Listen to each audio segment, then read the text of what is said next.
presentation. So good morning, everyone. Today is my presentation for the paper reviews. The title of the paper that I have read in two weeks before is Scaling Blockchain Comprehensive Survey. And it's from the journal of IEEE. The impact factor is around 3.557 and a Q2. Q1, right? Yeah, Q1. So my name is Nam, and now I will present the content inside. First, I will talk about the novelty of these papers. They propose the existing solution for the blockchain scalability. And in here, they focus on two categories. First is the first layer solution and the second layer solution. And on they also list some example of some blockchains right now from the first and the second layer solution will be listed and analyzed. And the papers would focus on the sharding idea for the first layer solution, which increase the scalability of the network. And finally, they present the advantage and disadvantage in the existing scalability solution, which means they will compare between the first layer and the second layer. The introduction. In the recent years, the blockchains have been applied in some sectors, just like healthcare, cryptocurrencies, artificial intelligence, and Internet of Things, and so on. And the advantage here of the blockchains, everybody knows right now, is they have the transparent, decentralized, immutable, and distributed peer-to-peer architecture. But it has some disadvantages about the scalability. The transaction per second is very small and insufficient. So the modern blockchains right now is suffer from the rules of Shinema. This is the rules described by the founder of the Ethereum. They said they always have the trade-off between three properties of the blockchain. The first is the decentralization, which means the core and the naturals of the blockchain network. The second is security, which means the essential properties of the network. The finally is the scalability, the main challenge. And the blockchains right now, they focus to solve the problem of scalability because if we compare with the traditional system and the blockchain system, the traditional system, they are faster than the blockchain network right now. So they provide some definition. The first is the failure probability. This is the probabilities of the malicious nodes exceeding the limit up in the network or committees. And the second is the committee resiliency, the maximum number of the malicious nodes in the committees, a total resiliency, the max number of the malicious nodes in the total network. And finally, is bucket tree, the mechanism for hashing the large fields of the data. So the right side image is illustrate for the what is the sharding. So okay, Nam-sang, please use the point in the... Sorry, I cannot hear you. Please. Okay. I mean, should you use the pointer to point in your slide to show? Oh, pointer. Yes. Oh, the pointer. Okay. So you see the pointer right now? Yeah, I see. Okay. So this is the main chain, and this is the commit. They will divide into 4 committees right here. So we can see this is a committee. Basically, the committee here, they call it SHARK 1, 2, and 3, 4. Yeah. It's also we can consider it like a small network, and the main chain is a bigger network, and the SHA-1, SHA-2, SHA-3 is one network. So and so the community relation here is like for example, in the SHA-1, we can see the X here is represent for malicious node here, right? And nothing here is the honest node, which means the not phone node, something like that. So we can say the malicious node is account for around 33%, just like in the example here. And in the total main change, they have 25% here. So they define every blockchain, even the first scale solution, first layer solution. They always have the CR, which means the community religions, just like this, and also have the TR, total reasons, always have this one. And if the network is the network will be insecure, which means they will have a problem. If the CR is over than their limit, and also the TR also over their limit, the blockchains will have some problem. And yeah, and this is the definition they provide in the paper. Okay. So the next is the market tree. So everybody knows the blockchains, every block will be connected together by the hash value, right? So the market tree here, because in the block, it's not only have one transaction. Maybe they have a lot of transactions, like 1,000, for example, or maybe 10.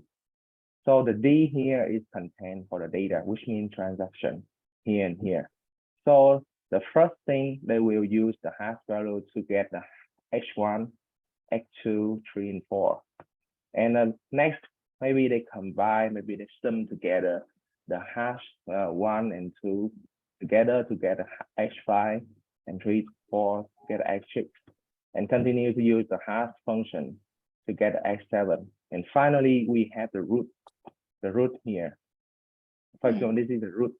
So they call this the market tree. And this, the final value here will be like transfer into the next block, something like that. And this is one of the concept of the root of work of the Bitcoin. Yeah. So next is they divide the paper into 3 sections. The first is they will talk about the first layer sharding solution. The second, they will say about the second layer solution. And finally is the first layer, also the first layer, but the other solution, not shading solution. So I will go into the first layer solution, the shading, because they discussed about this first.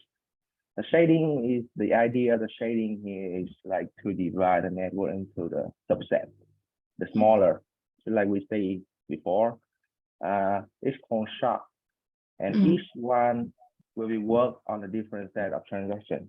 Basically, they divide a bigger transaction into the small thing and try to use processing it in parallel, something like that. And it has some pros and advantage. So it allows the pro push, which means the confirmed transaction, the confirmed transaction, and the store to achieve the higher efficiency. But it has some advantage. The consensus would be insecure if all the shards do not satisfy the CR, which means the definition. So even single shard could be compromised. This will affect on the whole network. For example, we're back to here. So if the one shard here get in trouble, on the system here we got a problem, which means the main chain here will have a problem. So they also focus on this one. Okay, so in the sharding-based blockchain protocol, they divide because they right now we have some concepts like proof of stake, proof of work, and something here and the other consensus, but not so famous. So they decide to divide into three groups. The first is the sharding-based proof of work and PPFT. I'm sorry about the PFT, but I cannot find the full name of this one. Maybe Okay. Professor maybe can help me to find the name because I cannot find the full name. This is the first time I hear this term, but I think in the paper they should write the real name of the PFT, right? I started Google, but it seems like it don't have in the Google. Maybe the name is wrong. Has something wrong with the I think maybe the paper is not well reviewed yet. It should have the real name of PFT in the paper. Okay, so continue.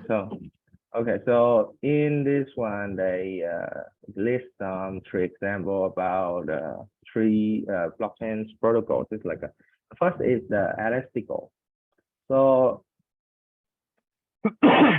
so the advantage here is when the network reaches around 1,000 to 600 nodes, the throughput is around 40 transactions per second. And as a description here, this is the first blockchain trying to solve the problem of the shading. Wow. Yeah. But they have some limits about the CR and TR. It's only around 30% and 25%. It can be attacked by one single node, one single shard. The next is the omni-ledger, which means it's the same elastical. However, they're trying to correct the elastical problem. So try to solve some problem from the elastical. And this network can reach around 500 transactions per second. And the disadvantage here is they also got the same problem, just like the elastical. And the next is the private chain. So this is the very outperform blockchain protocol in this outperform above the elastical and the omni-ledger, and this increase the throughput and also security. When the network reaches around 1,800 nodes, it has around 40,000 more than 40,000 transactions per second, and the CR and TR also 50%, 30%. And I do not discuss about the advantage, so I didn't put in here. Also, if you want to know more information, they use the routing algorithm, something like that. Yeah. The next is the sharding-based proof of stake and PFT. So also has three protocols. So the first is Zillion. I'm not sure if the name is right. So it's allowed the transaction to proceed in parallel more than through this. And basically this Zillion and Harmony or Ethereum starting to point. Everything is according to my opinion, it's the same like elastical, omni-ledger, and rabbit chain. But the problem here is the consensus. The proof of work is very electric consuming. But the proof of stake is not. The proof of stake is based on the cloud computing technology, things like that. So basically, those needs the same. And in here, we need to focus on the Ethereum because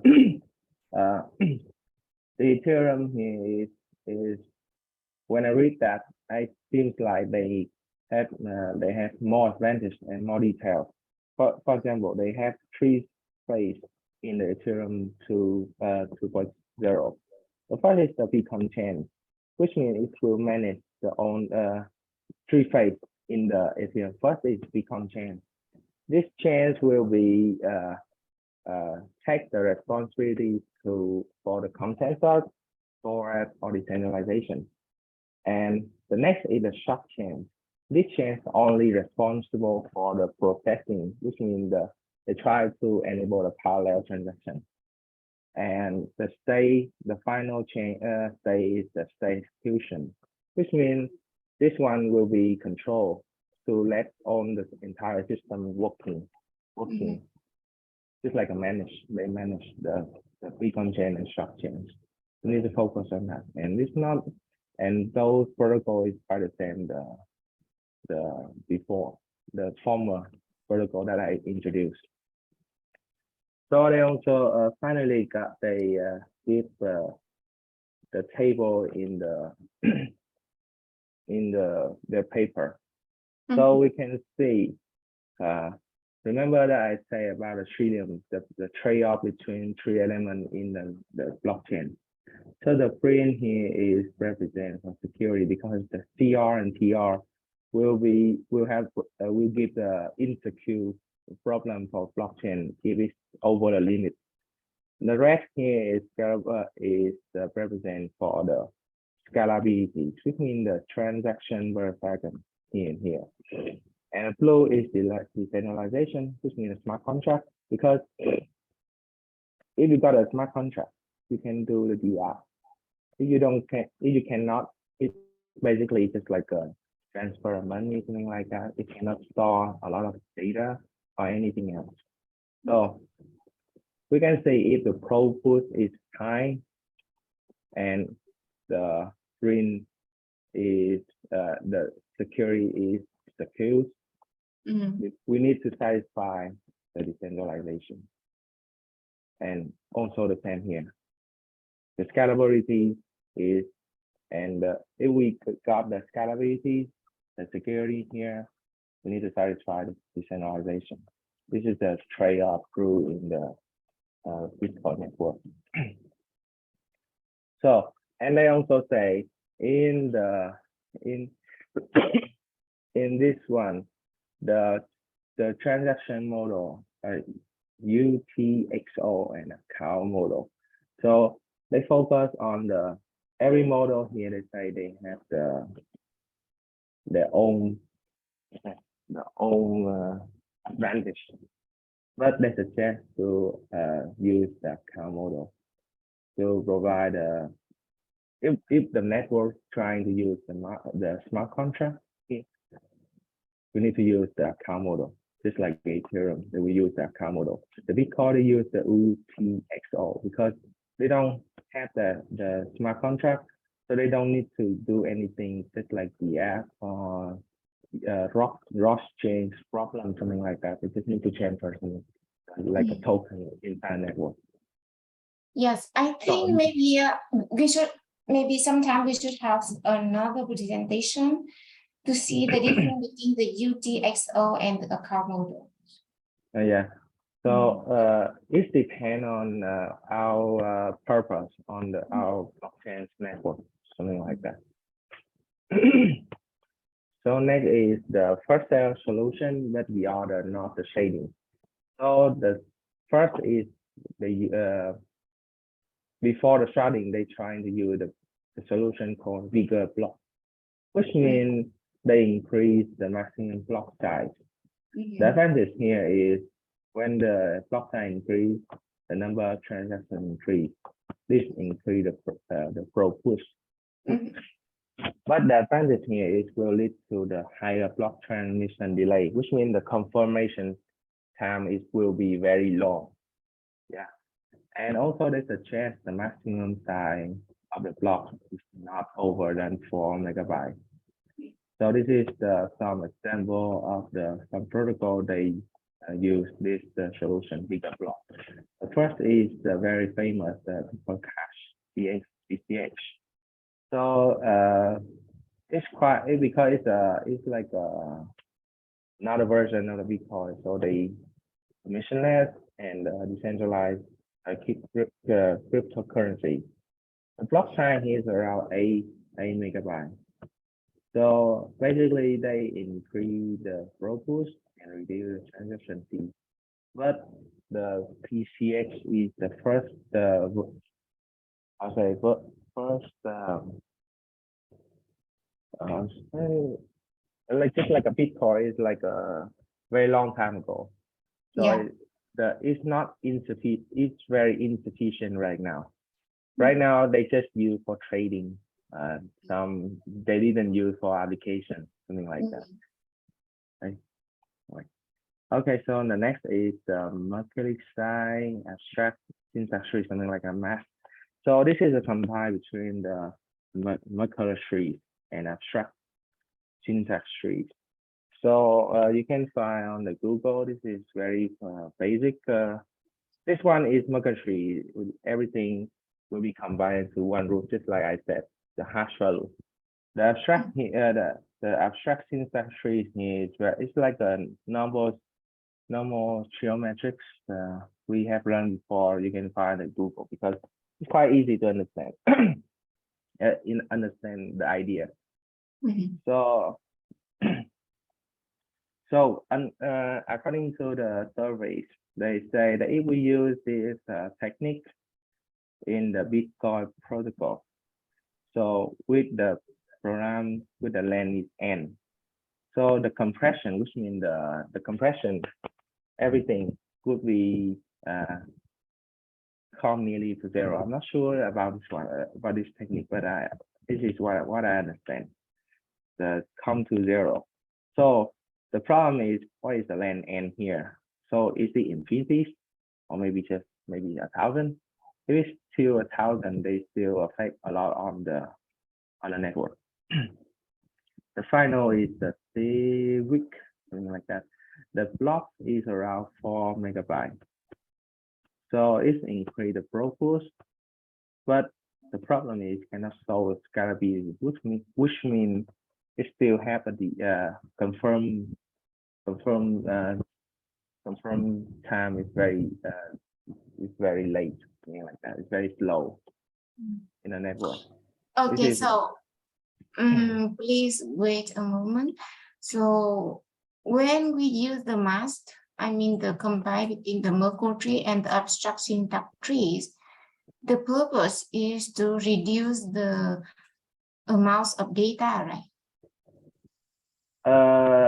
The market tree and the abstraction stuff here is, I think it's related to the hash function. I think because the core center of the proof of work is the hash function, right? So basically they use the power, the power of the hardware trying to solve the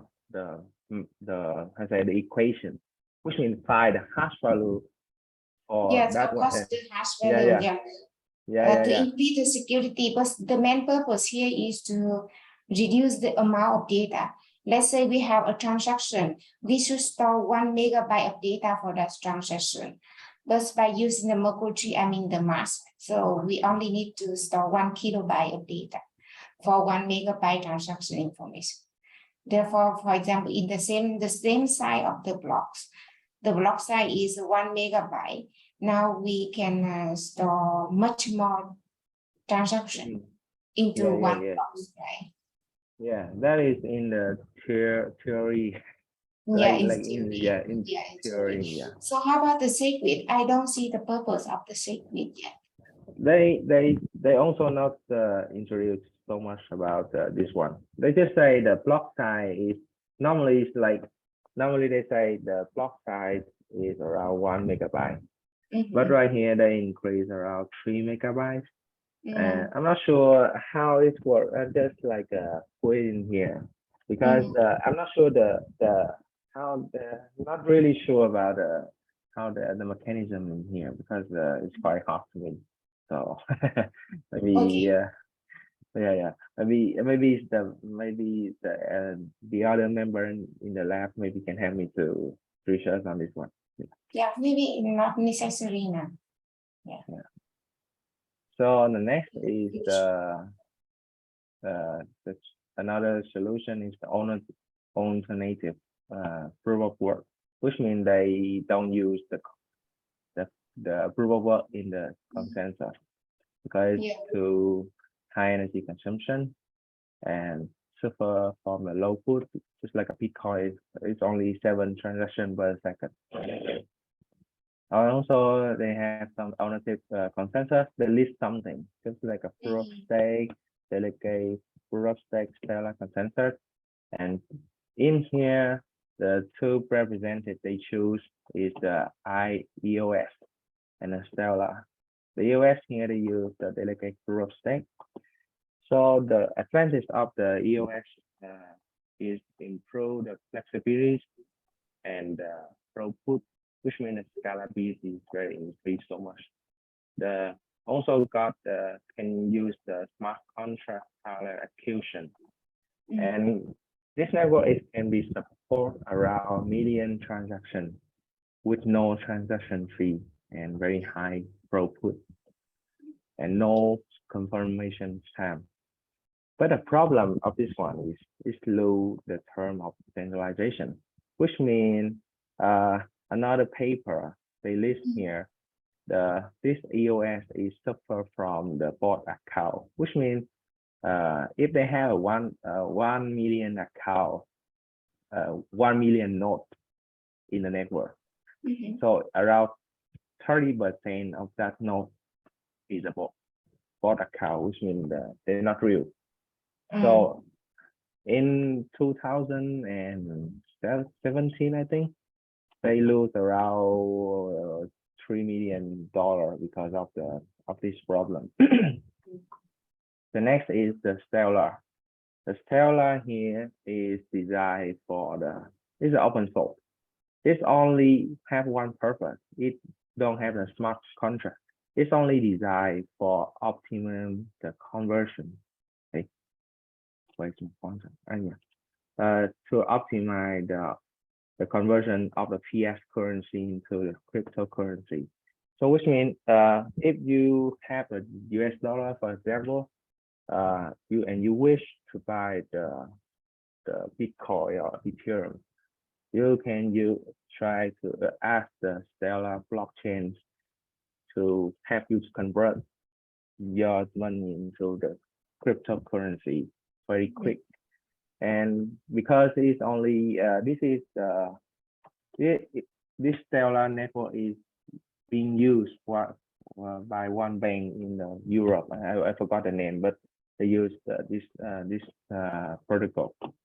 And in the paper, they didn't list the problem of the Stellar. Maybe also the scalability. The next is the directed acyclic graph, the DAG.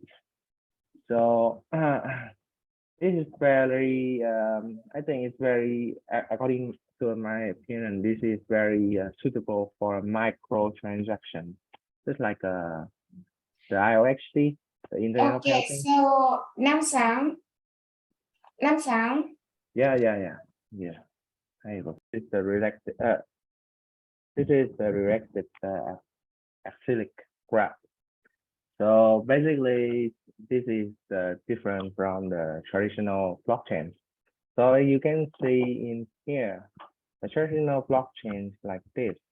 So every block is connected together by the hash value, right? So in the block, maybe it contains the data, just like your data about identification, your resident card, something like that, or transaction. And moreover, they can store something like the second solution. But the DAG blockchain is different. Also, the definition here is this is the network of the individual transaction, which means this is 1 transaction, 2 transactions, 4 transactions. They will link together somehow in the network, and it create the DAG network. And so they call DAG is a tree, and so So this network is very potential for something related to the IOHT, the Internet of Things, which means the device they require something like a very small transaction, just like between each other. A lot of machines connect together, and they require not so much the transaction immediately, not just like a store in the block, just like the traditional one. If you store something in the block, you need to wait until the the block can and the data is enough and to be confirmed. But the DHE is different. They can transfer immediately, something like that, because the Internet of Things, they require immediately the response. So in this solution, they offer 4 examples of the protocol. The first is the IOTA. It's very, it's very famous right now. The price is also very high right now. This is the decentralized information storage, which means and it's designed especially for the IoT. So they in the advantage of the IOTA, they use the concept of the quantum computer, something like that. So I'm not sure why they use it. I'm not read in detail, but you can read that. So they use this one, and also this one have the own network to prevent the attack from the quantum computer, which makes the security very it's very safe. But the thing here is they didn't say anything about the transaction per second, just like here we can see here. They don't know the transaction per second. Maybe they never publish this one. The next blockchain is Spectre. And it's like a IOTA, it's very fast and scalable, something like that. And high throughput and fast confirmation time. So, but the problem is like they don't support for a smart contract. Basically, they can use for transfer money a token at all. Just like that. Just transfer a token and money. Not using any smart contract, because smart contract is bigger thing and maybe it had a bigger problem. And the next is the delatite, something like that. So they have this is the double DAG architecture. I don't like read in detail so much, because I know the DAG architecture because they present to me in the paper, but the double DAG they just say didn't. So maybe if you want to know this one, this is like a keyword they give to me and to us. Maybe you can find it by yourself. So they give some the advantage of this network. They provide some like a concept in the network, just like a data tokenization, data sampling, and anchoring and authorization, especially the data tokenization. The definition of the data tokenization, I think is quite the same as NFT. I'm not sure it's like the same NFT or not, but somehow I think it's quite the same, not the same at all. The final is the core DAG. So as the IOTA and Spectra is ensure it has a secure, it's very secure. The throughput is more than 1,000 transactions per second, and they support the smart contract. But in the table here, they didn't show it support the smart contract, so I don't know. Something like that. They just list this one. So they give some keywords just like the IoT. They give the keyword for the quantum robust, and in the core DAGs and a double DAG architecture, and some concepts to storing the data, just like data organization and something like here. Okay. The next is we go into the second layer solution. So it has some two concepts here, the sidechain and the child-chain. The sidechain is the separate blockchains which spread in some way to the main chain, and that set in the sidechain or child-chain and move freely from main chain to the sidechain and vice versa, something like that. Like for real, it's just like a tree. You have something grow. Okay. Okay. Yeah. Nam Sang, we still have how many slides do you have? Yeah, around 21.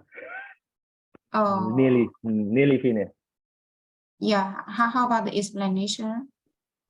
Explanation, I'm not sure because this is this paper is around 21 paper. Page. Yeah, so because I see a lot of keywords in here, very interesting keywords like sidechain or childchains. Yeah, previously it's a DAG, right? Is possible. So if we can understand more deeply about that, this will be very interesting. If you want, like I can present this one next week. Continue to present next week. Because I try to summarize this one, but it's 21 page, so not this is the best thing I can do for this paper right now. Yeah, I think it's very interesting, very good presentation today. Yeah. So if you want, I can present tomorrow, next week. Yeah, for the sidechain and child-chain. So the next slide, so maybe you just go quickly, and then when we remember the keywords, and the next time when there is time, so we continue to go in deeply, more detail about the sidechain and child-chains. I see it's very interesting idea. Okay. So in the sidechain and the sidechain, and child-chain, it has two examples. One from Bitcoin, one from Ethereum. And the Bitcoin we call the rootstock. So just like the other network, the Bitcoin rootstock. This one is the first. I think it's the first second layer solution for the Bitcoin. For the Bitcoin to transfer the transaction fast and very quick. And probably I think it's also achieve the high level of security and a lower transaction cost. But the problem is it's required deposit some Bitcoin, just like we know right now. What if you want to transfer some token to the other network, you need to deposit something in the token from that network. So the Bitcoin right now is very expensive, so I cannot use this exchange right now. So because the Bitcoin related, the blockchain related to the Bitcoin, so it's high energy consumption. The second is so in summary, in the second layer solution, we have sidechain and child-chains, right? So the thing that I really want to understand is the theory. I mean, the basic idea of the sidechain and child-chain, what it does. Yeah, maybe, but now today we cannot, because I think it will very need time. So the next slide, please. If you want, I can present maybe 2 weeks later about the sidechain and child-chain. Yeah, another time is okay. Okay, next it's like the next What's is payment channel? Basically it's like the same sidechain, child-chain. But the difference between the sidechain and child-chain is like for example, it's two guys, they want to transfer their token from A to B, right? In the sidechain, they can do they require that token need to transfer back to the main chain. I mean, if you use the Ethereum, for example, they require to need to transfer your token back to the main chain, which means Ethereum, and then the contract will be confirmed, and that token will be moved back to that side chain and go to the B wallet. But the payment channel is different. If you want to transfer from A to B, right? You don't need to transfer a token back to the main chain. You can directly transfer your your token directly from A to B, something like that. That is the basic idea of the payment channel. So it means that the many accounts can do the payment channel, connect the payment channel in parallel, right? Yeah. So it's Like they A say to B, C to D, and E to F. They can do in parallel. Yeah, unlimited. So this is the basic idea. The basic difference between the payment channel and the sidechain and sidechain, and the other is quite the same. Yeah. But if they do not record the data in the blockchain ledger, so how the data will be recorded? I'm not sure about it, but the concept of the payment channel, which means from the main chain, right? You can view the very I'll say independent chain inside the main chain. For example, the Polkadot, they can the Polkadot is the main chain, right? So you can view another chain on the Polkadot chain. But that network is have their own consensus, have their own efficient, something like that. They have their own. They are totally independent from the main chain. The connect between the main chains and the other is like if you want to change for the token, your token in your network to the other network also belong to the Polkadot. You need to go through the Polkadot, something like that. Any other concept? Yeah, that's what I understand from the survey. Yeah. Okay, so next, please. So they for the payment they list out three protocols, and basically they just like the other they have the high throughput and low cost. So generally they only have this one. Okay, so, Lightning Network, Radar Network, and Trinity, right? Okay, remember the keywords. I will send this one. If we have the lab try, I will send this one. Yes, I will prepare the Google Drive channel for our lab, so you all can put your presentation in the same folder, so that the other student can look at the slide later on. Okay, next, please. So in the end of this section, they give something like the comparison between the traditional payment and the other, and with the network with the blockchain. So we can say the PayPal, the transaction fee is around 5% plus $2.05, and the confirmation time is several hours a day. Mastercard also, the Bitcoin is around the 0.6 around 1 hour. So the Lightning Network is nearly zero, very small. The transaction fee is very small. Radar also, Radar also. So also the confirmation time is very small. Like yes, I'm quite interested with the payment channel in the Lightning Network. Maybe we will deeply research about it in another time. Payment channel in the Lightning Network. Okay, and next, please. The final slide is like they have a solution for the first layer and second layer. We can see here, even though the different solutions, something like that, they have quite the same. The other properties quite the same, like latency, cost, application, but the output is different. Seems like the second layer solution is better than the first layer solution. But however, the first layer solution is the basement for everything. So basically, they also need to improve this one. Yeah. Okay. And this is my presentation. Thank you. Yes, thank you so much, Nam-san. Today, very good presentation.